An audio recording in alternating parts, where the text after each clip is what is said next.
Texas മിന്നൽ പ്രളയത്തിൽ 104 പേർ മരിച്ചെന്നാണ് സ്ഥിരീകരണം. മിസ്റ്റിക് ക്യാമ്പിലുണ്ടായിരുന്ന 27 പേർ മരിച്ചു.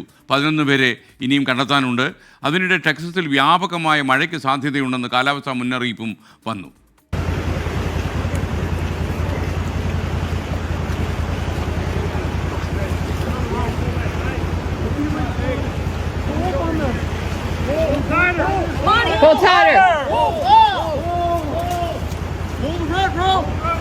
ആളുകളെ രക്ഷപ്പെടുത്തുന്ന ദൃശ്യങ്ങളാണ് പ്രേക്ഷകർ ഇപ്പോൾ കണ്ടത്. അമേരിക്കയിലെ ടെക്സസിൽ നിന്ന് ഞങ്ങളുടെ പ്രതിനിധി സിജോ വടക്കൻ കൂടി ചേരുന്നു.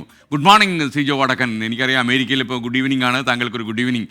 താങ്കൾ സുഖമായിരിക്കുന്നു വിശ്വസിക്കുന്നു. എന്താണ് ടെക്സസിൽ ഉണ്ടായ സംഭവം? ഇപ്പോൾ ഏറ്റവും ലേറ്റസ്റ്റ് ആയിട്ടുള്ള രക്ഷാപ്രവർത്തനം എങ്ങനെയാണ് നടക്കുന്നത്? വളരെ ദ്രുതഗതിയിലാണ് നടക്കുന്നത്. എല്ലാ ഫോഴ്സസും ഇതിൽ വന്നിട്ടുണ്ട്. നമുക്ക് ഏകദേശം എൻ്റെ സ്ഥലത്ത് ഓസ്റ്റിനിൽ നിന്ന് ഏകദേശം 1 മണിക്കൂർ ദൂരമുണ്ട്. പക്ഷെ ഈ സ്ഥലം വളരെ ഒരു ഫ്ലഡ് ആലി എന്നറിയപ്പെടുന്ന സ്ഥലമാണ്. എപ്പോഴും ഇങ്ങനെ സംഭവം ഉണ്ടാകാൻ സാധ്യതയുള്ള സ്ഥലമാണെന്നാണ് എല്ലാ സ്റ്റഡീസിലും പറയപ്പെടുന്നത്. പക്ഷേ എങ്കിലും ഈ പ്രാവശ്യം അവർ തന്നിരിക്കുന്ന മുന്നറിയിപ്പുകളൊന്നും ആരും പാലിച്ചില്ല എന്നാണ് തോന്നുന്നത്. അതുകൊണ്ടാണ് സംഭവിച്ചത്. എങ്കിലും എല്ലാ സംഭവങ്ങളും എല്ലാ രക്ഷാപ്രവർത്തനം നന്നായിട്ട് നടക്കുന്നുണ്ട് ഇവിടെ. സിജോ വടക്കൻ, ശരിക്കും ഈ കുട്ടികളുടെ ഒരു സമ്മർ ക്യാമ്പ് ഉണ്ടായിരുന്നല്ലോ അവിടെ. അപ്പോൾ അതിലുള്ള കുട്ടികളാണല്ലോ ഇപ്പോൾ കാണാതായിരിക്കുന്നത്. അവരെക്കുറിച്ച് എന്തൊക്കെയാണ് ഇപ്പോൾ നമുക്ക് ലഭിക്കുന്ന വിവരം? അതായത് ബൈബിൾ സ്റ്റഡീസ് നടത്തുന്ന ഒരു 28 കുട്ടികളാണ് അതിൽ മരിച്ചത്. അപ്പം ഈ പെൺകുട്ടികളുടെ ഒരു ക്യാമ്പായിരുന്നു. എപ്പോഴും ആ സ്ഥലത്ത് തന്നെയാണ് എപ്പോഴും ക്യാമ്പ് നടക്കാറുള്ളത്. ഇപ്പോൾ നമ്മുടെ മലയാളി ആൾക്കാർക്ക് ഒരുപാട് ആൾക്കാർക്ക് അവിടെ റാഞ്ച് ഉണ്ട്. അതുപോലെ ഈ സമ്മർ ക്യാമ്പിലൊക്കെ നമ്മുടെ മലയാളി ആൾക്കാരൊക്കെ പിള്ളേരൊക്കെ പോയിട്ട് അവിടെ വോളണ്ടിയർ സർവീസ് ചെയ്യാറുണ്ട്.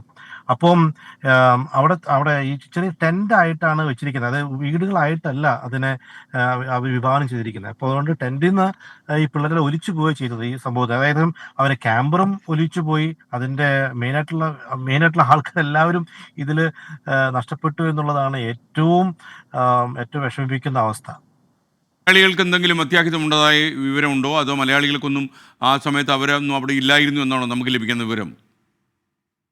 അങ്ങനെയാണ് ലഭിക്കുന്ന വിവരം. പക്ഷെ നമ്മുടെ കുട്ടികൾ അവിടെ ഇപ്പോൾ കഴിഞ്ഞ ആഴ്ച തന്നെ നമ്മളെ ഓസ്റ്റിനിൽ നിന്ന് തന്നെ കുട്ടികൾ അവിടെ വോളണ്ടിയർ സർവീസ് ചെയ്തായിരുന്നു. കാരണം ഇങ്ങനെയുള്ള ക്യാമ്പുകൾ നടക്കുന്ന സ്ഥലമാണത്. പക്ഷെ ഇതുവരെ മലയാളി കുട്ടികളൊന്നും ഈ ആപത്തിൽ പെട്ടിട്ടില്ല. പക്ഷെ എങ്കിലും നമ്മുടെ ഒരുപാട് ആൾക്കാർക്ക് നമ്മുടെ റാഞ്ചുകളുണ്ട്. നമ്മുടെ മലയാളി ആൾക്കാർക്ക് ഒത്തിരി പ്രോപ്പർട്ടി ഉള്ള സ്ഥലമാണ് ഈ ഹണ്ട് എന്നുള്ള സ്ഥലം. ഓക്കെ, താങ്ക് യു സിജോ വടക്കൻ.